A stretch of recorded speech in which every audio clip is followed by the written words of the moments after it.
Assalamualaikum warahmatullahi wabarakatuh. Perkenalkan, nama saya Sopiana Maharani Wirnata dengan NIM 23140184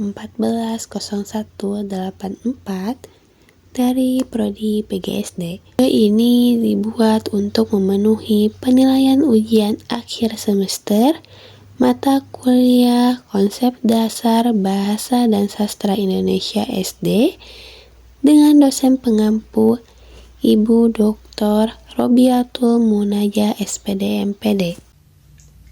Di sini saya akan menjelaskan karya sastra cerita fabel yang berjudul Monyet yang Cerdik sebagai media pembelajaran Bahasa dan Sastra Indonesia SD untuk kelas rendah atau untuk kelas 3 SD.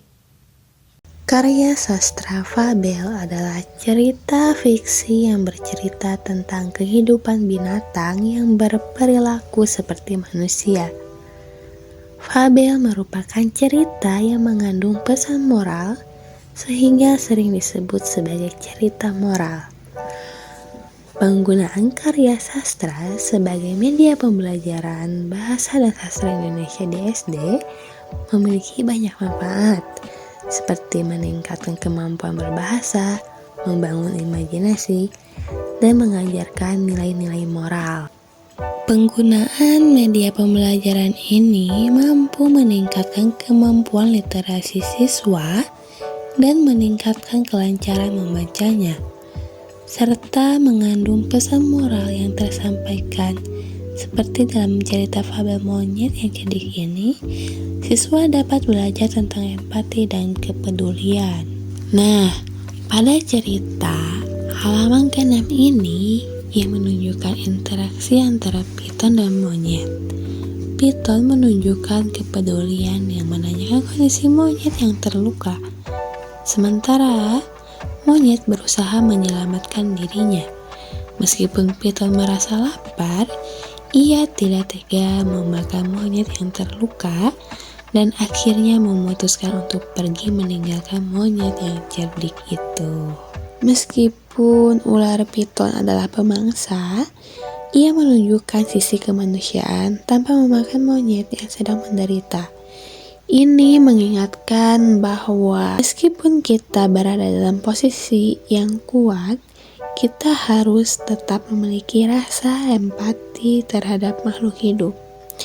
Dan monyet tetap tenang dan berusaha mencari solusi meskipun dalam keadaan tertekan. Ini mengajarkan kita untuk tetap positif dan mencari jalan keluar dalam situasi yang sulit. Kelebihan dalam cerita ini adalah bahasanya mudah dipahami dan sederhana untuk siswa kelas rendah atau kelas 3. Karena cerita ini membangkitkan kreativitas dan imajinasi siswa, serta ceritanya yang singkat dan mudah dipahami mengandung pesan moral yang positif. Kekurangan dalam cerita sastra ini yaitu kurangnya realisme. Cerita fabel seringkali tidak realistis dan tidak sesuai dengan keadaan nyata, sehingga dapat membingungkan pembaca. Kekurangan selanjutnya yaitu kurangnya karakterisasi karakter dalam cerita fabel seringkali tidak memiliki kedalaman dan kompleksitas, sehingga sulit untuk memahami motivasi dan perilaku mereka. Dan cerita fabel seringkali memiliki struktur dan pola yang sama, sehingga dapat menjadi membosankan.